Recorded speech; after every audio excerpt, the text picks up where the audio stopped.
Texas football is back. The Longhorns just finished their spring with the annual orange and white game this past Saturday, and the NBA playoffs are here, and it's been a crazy one so far. All this and more on College Crossfire. I guess we'll get into it. Always enthusiastic, unbelievable, hard-nosed. All right, let me explain why Aaron Judge is getting it. You can boo me all you want. I knew Texas was going to win, right? And then one of the Texas team was going to lose. Cannon. I don't like the cannon. Wait, you don't like this guy? All right, I'm done. This is all chaos. Welcome to College Crossfire. Thank you for being here with us tonight. I'm your host, Jonathan Polasic. Let's go ahead and meet our panelists. Up first, we have Robert Trevino. Robert, how you doing tonight? Doing great. Doing great. Doing great. Got the green and the red. I do. I got the green jacket on with the red Nike swoop underneath it with a little bit of Tiger action tonight. A little bit of Tiger action. All right, all right. Up next, we have Eric Goodman. Eric, how you doing tonight? I'm doing good, Jonathan. How about you? Are you doing pretty good? Right here on College Crossfire. Here we go. All right, just paying homage to the way that our show started. So I like that. I like that. And last but certainly not least, Sean Mapes in his third chair as usual. Sean, how you doing? I feel like this is going to be the quickest show of the semester. If that's any indication. Come on, let's go. Hurry up. Read the question. Yeah, All ready to go. I mean, I'm ready to go too. So I'm glad to have you all on tonight. Let's just jump on in. So it's year 3 in the Tom Herman era, and Texas is looking to build off a 10-win season last year. The Texas spring game has come and gone, and players are getting ready for the summer session leading up to the 2019 season. Spring game isn't the place to show off a team's full offense or defense. In fact, this year was about as vanilla as it could be. As a result, there was only one offensive touchdown on the day when backup quarterback Casey Thompson scampered into the end zone.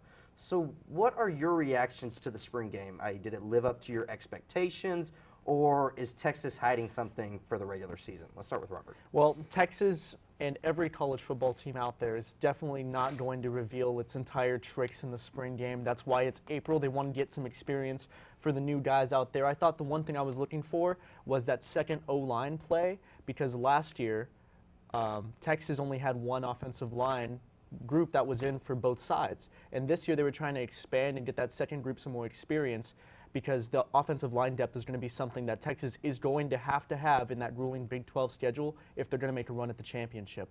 And so what I saw out there from the second O-line was that they're competent enough, and that with 4 more months left of development, that they're going to get to a point where they're going to be a reliable, good backup for those current guys out there. And that's what I was scared the most to see. In terms of the weather, obviously not optimal. 20-mile-per-hour winds gusting, and it was freezing cold out there. So obviously, I think my expectations were a little low in terms of the quality. So I think Texas kind of lived up to what I expected. Yeah, so not ideal weather conditions playing a factor into some of the sloppy play by the Texas offense, at least. The defense looked great overall. Eric, what do you think? Well, when you take what is essentially a glorified practice any year you run it, and then add conditions that make it impossible to throw the football, you really can't take too much away from the game. What the main thing I was looking for going in was, with Shane Buechele transferring and knowing Sam Ehlinger's injury history, and that he hasn't played a full slate of games without getting injured yet since he's been at Texas, I was really interested to see Casey Thompson, how he would perform with the playing time that he got. And it kind of worked out perfectly for him. The Texas offensive coordinators were not going to pass the ball, so he's a running quarterback. He's best with his legs, so he was able to show that, and it put some faith, and I think Texas fans should feel confident that if and when Sam Ehlinger gets injured, hopefully not for an extended period of time, but if there is any case where he gets taken out of a game, Casey Thompson is an option that can run the offense and move the ball forward, even if he might not have those explosive plays. We did see on that one touchdown, it wasn't just it was a 1-yard play, but he probably ran 15 yards to get there, so I was impressed by him. And then some of the new additions like Brew McCoy, and Texas I think is still going to have a very strong receiving core and skill position core, running backs, receivers, and then defense is going to be the thing to work on, but good work for them in the spring game. Yeah, Casey Thompson's development is going to be key moving forward, because Texas fans, they don't want to see Sam Ehlinger get hurt, but I mean, it could happen just over the course of a football season, and Texas is going to need a competent backup, and Casey Thompson looked the part at times during the spring game. Sean? Yeah, I mean, Sam Ehlinger's 2 years a year. He hasn't gone wire to wire in a season yet. Every time you get a little bit of Buechele the last couple of years now, we hope not, but chances are we're going to get a look at Casey Thompson the regular season.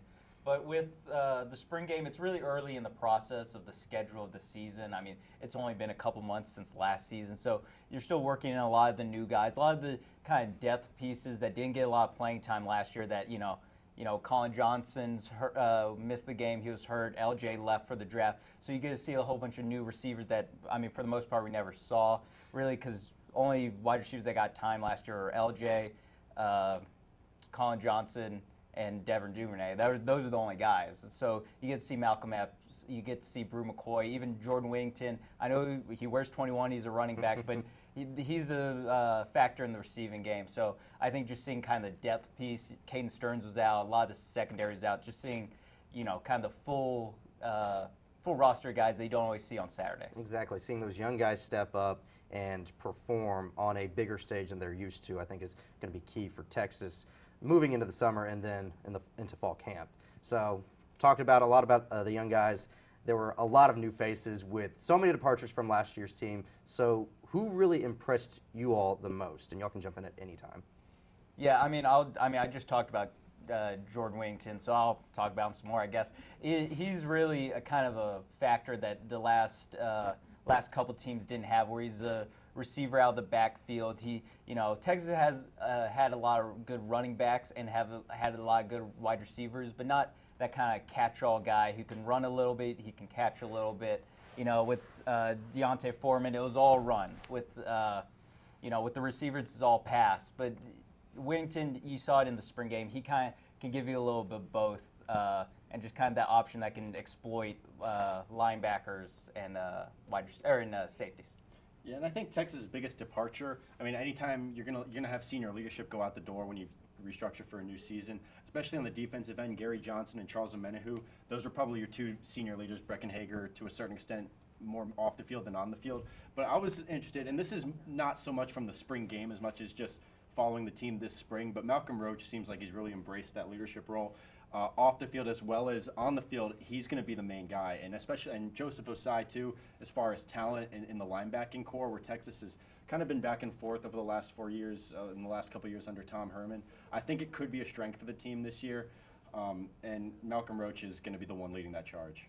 Absolutely, Malcolm Roach is definitely going to be the leader of this team. He's got that senior experience, or he's going to be that senior on the team. Going to be full of a bunch of young guys. Definitely Malcolm Roach, player to watch. Robert? I would say Osai and Roach definitely on the defensive end, but what I was most impressed with was the depth that Texas has on defense, because I think, that you had those notable departures. I believed that Osai and Roach were going to step up and fill that leadership position, but just on the defensive end, you have to have your 10th, your 11th guy ready to go, and you have to have your 15th and 16th guys ready to roll. And I think that Texas, the way that they were able to dominate the offense, and that those offensive lines that I was praising earlier, the Texas defensive line was bullying them around the entire spring game, especially with the weather being how it was. If you're a defensive coordinator, you know that Texas isn't going to throw the ball that much. And so still, to have that running game trying to operate, and for the defensive line, those linebackers to come up and still make those good tackles, I think prove that Texas is going to have a really staunch defense, and if I'm being bold, maybe even better than last year's. Yeah, I think the front seven is going to be it's going to have to play a major role for this Texas defense going forward. I mean, yes, you do have Brandon Jones and Caden Stearns in the back, but you're losing a bunch of guys up front, and it's just not ideal for a Texas team that's already losing a bunch of starters. So to start us off, from last question, Robert and Eric each got 2, Sean got 3. Up to this question, Robert and Eric each with 3, Sean with 2. 5s all around. So the defense did play great, and the offense looked a little shaky. So do y'all really have any concerns about any aspect of this team heading into the season? I'm going to be shocked if we don't all say the same thing here. Not at all. I mean, the conditions were just not there for Texas to show out on offense, especially. And then, if the offense isn't even attempting to move the ball, the defense is kind of difficult for them to show what they can do either, because they're not being faced with a lot of explosive play opportunities. So, I think, what is the spring? It's a celebration of Texas football, right? It's a great turnout. Chance to see him in the spring. Yeah, exactly. Yeah, it's a chance to go to DKR and hear Texas fight from the Longhorn Band, and that's really all it needs to be. Shout out to the Longhorn band, by the way. I have no concerns other than the fact that Texas just gets its season started pretty good on a good note. I mean, you can't take away the way the past couple of years have started against Maryland, and so that's my only concern. I don't think, other than that I have any concern based on the depth of on both sides of the team, or just the fact that Tom Herman is now, being able to lead his team more efficiently than he might have had in the last few years, and that I think that he has more control of that team, and so those concerns that I might have on maybe, starting the season early are completely overridden by the control that Herman has on his team. Yeah, and the spring game is really just a snapshot, so I don't think a lot of, concerns got answered in any way, or concerns that you have from the game. I mean, you said that it was a windy game, so really the concern I have most going into the season is Sam Ehlinger staying healthy. He just hasn't done that, so I'd like to see that, but you can't really see that until the game starts. So then you wonder, well, if he can't get healthy, what can Casey Thompson do? How can he throw the ball? Well, there's 25-mile-per-hour winds, so he wasn't throwing the ball hardly at all. So really, none of the answers, none of the questions that you have could get answered in a spring game, especially because it's just one practice. It would be one thing if we saw a whole bunch of practices, but off of one game, I can't really say anything. Yeah, it's just go Big ahead. takeaway: Smokey the Cannon. That's what I was wondering. He's Yeah, still in just- limbo. Nobody's just- fired just Smokey yet. Taken away from Listening us. for the boom, it just wasn't there. It's not the same. Not the same. All right, so heading into the 2019 season, it's year 3, Tom Herman, and it's kind of a tough schedule the first 6 games especially. So give me a quick prediction of how this team is going to play, or what their final record will be at the end of the regular season for 2019. I think it's completely possible that this team is better than last year's team, They should be. but has a worse record. Just because you play LSU second game of the season, and then OU, that's always one where, that is just a toss-up. You can win one, you can lose that one. And in the Big 12 kind of conference, the meat of the conference season, it did open up a little bit. West Virginia losing their quarterback and their coach, but they still have tough road games at Iowa State, which is always a tricky proposition for Texas, and then at TCU, again, another team that had a down year last year with Gary Patterson. You don't really expect a long downward stretch for them. So those are 2 road games, especially if they're at night. I think they can lose. You saw the Oklahoma State game at night last year, so I think 9-3 is about the Any bare minimum. road game at night in Ames, Iowa, always scary. Don't want any part of it. Just don't even go there. 24-0. Just don't even go there.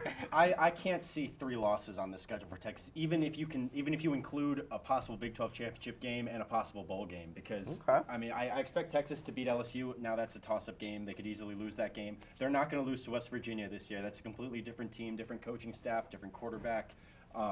Oklahoma State, I don't see them slipping up in a way like that to a team. Oklahoma, they'll probably play Oklahoma twice again, and if you split those 2 games, I think max 2 losses. Okay. And I'm saying 11-1 going into probably the Big 12, or definitely into the Big 12 championship. It'll depend on whether that loss comes against LSU early in the season or OU in the middle of the season. Both toss-ups, 50% chance. You're going to win 1, lose 1. Basic odds. 11-1. Oh, All right. I'm I like- lesson here today. Honestly, I like the optimism that Robert and you, Eric, both gave me. I enjoy it. I honestly think that Texas is going to improve on their record this year, and I can see 11-1 heading into bowl season, or not even 3 losses, so 10-2. I don't see them taking a step back in the win column Shouldn't this happen. year. I mean, it's just that USC was the was the big non-conference game. It That's was. replaced with LSU. It was. That's basically the extra loss. Okay, fair enough, but I still just see LSU and Oklahoma as the only 2 big roadblocks for this Texas Okay. team going into this next year. I mean, so, college football, better teams lose all the time. But fair okay, enough. go. Fair enough. All right, Robert, Eric, you're getting 2 points. Sean, 1. So that's it for now. When we return, the top-ranked Oklahoma Sooners come to town to take on Texas softball. And although the season is still young, the MLB has given us a few surprises so far. Stick around.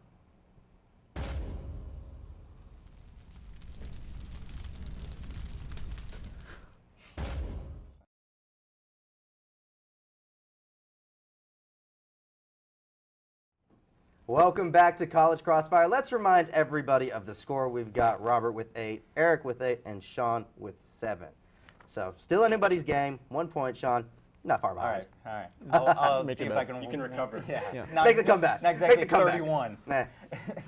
Texas softball is currently ranked 11th in the nation and is sitting at 36 wins against 9 losses. The last time Texas was this good was all the way back in 2013 when that Texas team, led by pitcher Blair Luna and outfielder Taylor Hoagland, won 51 games and made it to the Women's College World Series. Last year, Texas struggled to 33 wins and a quick exit in the regionals. That would be Connie Clark's last season as head coach, making way for Mike White, who has come in and really turned things around for this program. So what's been the difference between last year's team and this year's softball team? Let's start with Robert. Well, I think Coach White in his first year has inspired a lot of hope for the players out there, and I think that a first-year coach has a lot of hurdles to overcome whenever, especially such a beloved coach, leaves. And I think that disappointment of last year has been kind of quelled with a little more success this year. However, I think this OU series that's coming up is really going to separate the wheat from the chaff, basically. And we're going to see just how good Texas is in relation to last year. They struggled to a lower amount of wins than they already have. However, you need to see how you're going to perform against the best programs in the nation, and if you have what it takes to first go to the College World Series, and once there, if you can compete with those top programs. And if they can squeeze out a win or two against OU, then they'll definitely be able to say that they have what it takes to do all the way. Yeah, Texas has already played some highly ranked programs this season in Minnesota, LSU, Kentucky, but Oklahoma is just on another stratosphere right now. So we got to see how this Texas softball team does this year. Eric? I don't think it's any kind of magic potion Mike White's brought over. He's just brought better players. So his Oregon Ducks team last year finished the regular season literally ranked #1 overall, and 4 of those players, key players on that team, including Miranda Ellis, who's pitched more than half of the innings Texas has played this year, brought those over, and better players make a better team. And Oregon played Oklahoma last year, beat them 5-0. So I expect that alone tells me that there should be enough for Texas to at least get 1 of the 3 games at home, on their home, maybe 2. A sweep would be monumental. I don't see that coming. I think that'd be a little unexpected. But I would be shocked if they get swept by Oklahoma this year. Okay, Sean? Yeah, I definitely think they get 1 off Oklahoma. Just playing at home, it's just a big advantage. And really, like you said, it's coach improve. You see it all the time. Coach improve, team improve. Also, pitching has gotten a lot better this year. As a team, they only have a 2.31 ERA. Or no, the highest pitcher is a 2.31 ERA. That's the highest ERA, and as a team, they average 1.45. So if you don't give up runs, you're not going to lose softball games. Exactly. The pitching has just been absolutely dominant. Miranda Ellis, Brooke Bollinger, Ari Adams, and then Shaylin O'Leary, the freshman, with a minuscule, .51 ERA. That's just insane, especially for a freshman. So the pitching is definitely probably one of the biggest reasons, along with the 4 Oregon players coming over. So and give credit to some Texas players who have improved from last year. That's Janae true. Jefferson. That's true, but you got players like Mary Iacopo and Shannon Rhodes who are just mashing the ball, especially. So I think it's a combination of the pitching and the Oregon players as a whole. So Eric and Sean, you're each getting a point. So you said at least 1. Texas takes at least 1. Texas takes at least 1. Just what's your quick prediction for the series? I think Texas will take at least 2. I think this is their chance This is their chance to arrive. Those transfers over from Oregon that followed Coach White, and I think I wouldn't be surprised if they took all 3. Okay, so he's looking for a clean sweep. I like it. First Texas football goes 11-1. Now they're going to sweep the #1 team in the nation. Just softball. predicting. Wow. Predicting. They start tomorrow, so we'll be able to get a sense of where they are then. So the NBA playoffs. It's always an exciting time of the year. The Bucks own the best record in the NBA. The Warriors are doing Warriors things, and the Nuggets surprised everyone by climbing to the 2 seed in the West.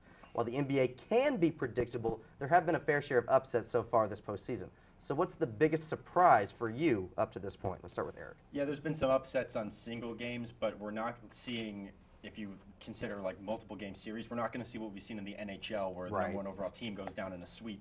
I think as far as upsets, there are not going to be many series upsets. So what surprised me kind of, I guess, pleasantly, because they should be doing well, but the Boston Celtics handling their business just fine against the Indiana Pacers, 2 comfortable wins, and the Boston Celtics have been maligned all year.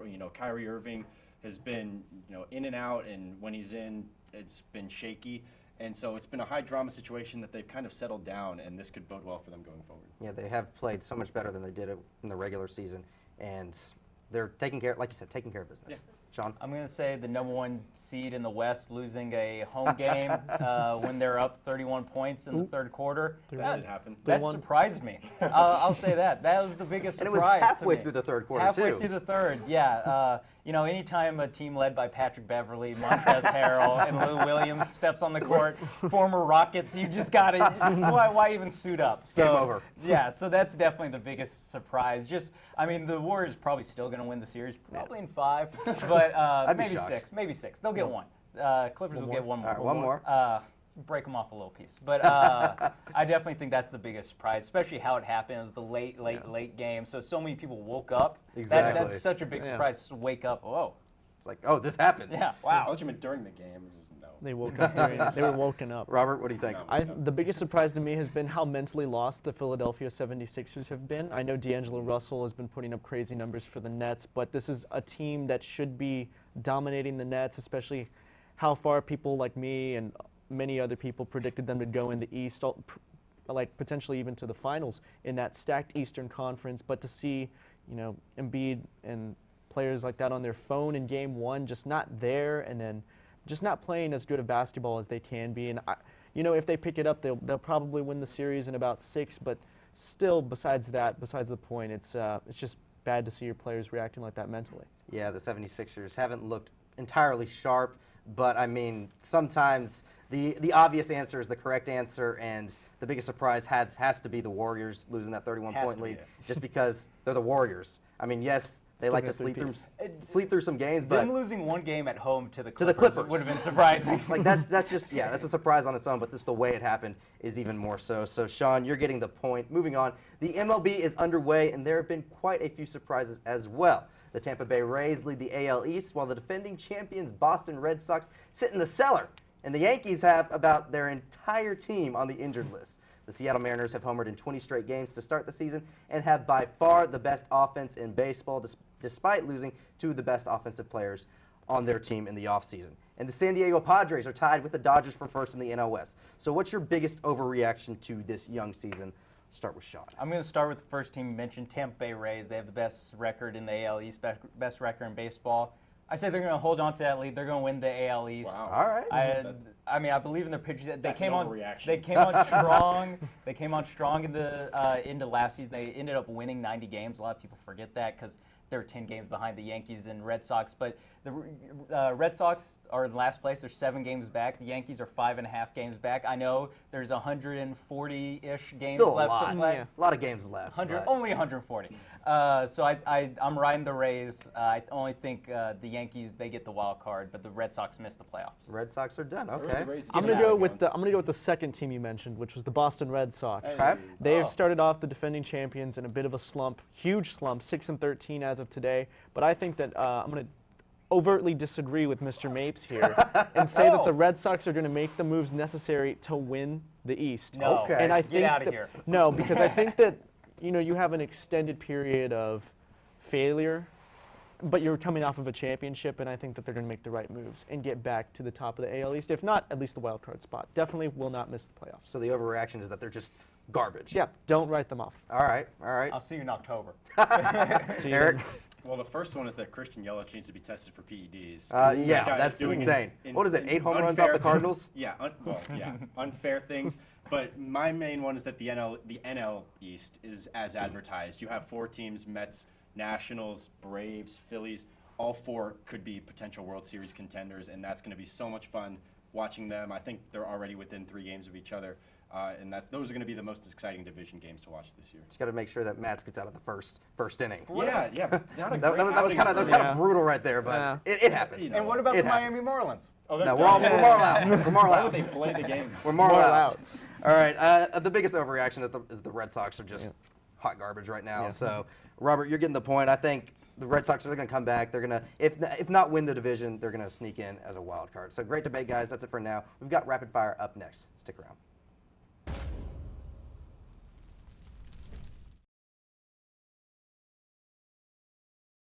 Welcome back to College Crossfire. It's time for rapid fire. Let's go ahead and remind everybody the score. 9's all around, so still anybody's game. Oh. And in rapid fire, each question is worth 2 points. You can jump in at any time. So miracles, surprises, and comebacks. They are all what makes sports so great and so entertaining for us as fans. That's why Tiger Woods winning the Masters this year was such an iconic moment. He's gone through everything since his last major championship in 2008. This was also the first major that he's won in which he trailed going into the final day. So it was a great comeback and surprise for sure, but was it the greatest? Do you think that Tiger winning this year's Masters was the greatest miracle or surprise or comeback in sports history, or is there something even greater? Yes, it's the greatest. Next, anybody else? Oh, I got one. Okay. I'm going to go with the 04 Red Sox. 04 Red Sox? Down 0-3 to a great Yankees team that came all the way back, and then you had to win the World Series after the ALCS. I'm going to go because it has to be. I guess Tiger was also over 4 days. Yeah. Okay. No, Really took the wind out of my sails on that Wow, one. you were doing so well. Yeah, you got yourself. You got yourself. Kevin Millar, No, he was not. Pedro Martinez. No. You were not selling me at any point because 2 years ago, Tiger Woods said that he didn't think he would ever be able to play golf ever again. He was considered himself a former golfer, went out one day practicing, felt okay, kept playing, got back in the game. I mean, 2 years ago to not play golf because your back hurts, to not be able to go around a golf tournament because riding in the cart, moving up and down hurts too much, to winning the Masters is the greatest comeback in sports history, bar none, and it's not even close. Yeah, anytime you combine Willis Reed coming back off a broken leg in the NBA Finals and Michael Jordan coming back from leaving after the death of his father, this supersedes both of them. But Kirk Schilling's Props to bloody the Red socks. No, he bled once. Okay, so He bled once. I'm going to have to agree with Robert right here and Eric in a sense. But Robert, you're getting the 2 points. I think this Tiger comeback was just surreal. I just said it just, first. It was the dream. Yeah. It was- but he's wearing the jacket. He's in costume. He's wearing the jacket. So this is the last rapid fire, and because it's the last rapid fire, I'm gonna make it 3 points. So anybody can win. Anyone's ball game? Anyone can win. Anyone's ball game. How's that Fan work? interactions and distractions with players while a game is going on is not uncommon, but sometimes fans can go too far. A Stars fan was ejected from the game while reaching into the Nashville penalty box. So if you had seats next to an opposing team in any sport, what would you do to distract them? Look at that. Oh Yeah, my I God. definitely wouldn't get in a Whoa, fight. In a fight? Oh my God. I would not Would get not? in a- No. Not Okay. with the hockey Do player. you know see how that's half the strong? game. Yeah. That's insane footage. No, we found that. Yeah. Oh my God. What would I do to get in someone's head? You got to have a sign pre-made. You got to have something. You do your research beforehand. You know who's going to be there. And the people nowadays, their research is just so good. You would think they're involved with the FBI. And, they're just so good at that. You have to have your witty comebacks already ready to go. So I would pinpoint one player, make it all about them, and then only go after that one player all night. You know who you need to talk to? You need to talk to the guys at the dish over the right Oh, field yeah. wall. They love targeting Relentless. the opposing team's right fielder. So talk to them about that. Eric, Sean? I got one. People have criticized LeBron James this season for not being focused on basketball, for being focused on other things. I'm going to try to take his focus on the basketball court to other things. I'm going to dress in a Toon Squad jersey. He's also had trouble casting Space Jam 2, so I'm going to make my plea during the entire game to be in Space Jam 2, to be the Bill Murray character, to come in, save the day, and go, oh, whoa, I don't play defense during the last possession. I'm trying to get on Space Jam. LeBron, call me. Space Jam All 2. right. Space Jam 2. Or so one. both of these guys went with visual distractions, which is fine, and it's probably one of the went more audio common distractions. ones. I'm going to go with an underrated sense, and that's the sense of smell. If I'm an opposing fan I sit behind the home team's bench with some stinky cheese, man, and those guys will not be able to think about the game the whole time. They'll be having their jersey above their nose, and the fans around won't be into it too, because they're going to have to leave the arena because of my stinky cheese. So that is going to mess everything up. I What promise. if you're in a sport Don't that give me plays that. outdoors? No, you know you like stinky what if- cheese. No, I'm you just know saying, you what like if you stinky play cheese. outdoors? I'm trying to make money here. Just throw a tortilla. gonna be out. that I'm trying to stinky. get Space Jam. Like if you're playing outdoors, it doesn't make sense. I know you like stinky cheese. I do, but if you're outdoors, it doesn't make sense. I don't Like, think you No, play it's stinky baseball. enough. It's stinky enough. I don't think I'm you're talking getting the about points, Eric. Gorgonzola, man. I don't think you're getting I the like points. that though. Oh, you don't? What do you got, Gorgonzola? This guy's not Gorgonzola cheese. Yes, I do. But, so I mean, really do oh, like wow. that. But I also like trying to get into a movie. That's A1 right there. Yeah, he's got it. That's I saw A1. that. So He Sean, you're gets getting the 3 points and the win. That's all the time that we have for tonight. No FaceTime. Congratulations to our winner, Sean Mapes. Sorry I about demand that. to be heard.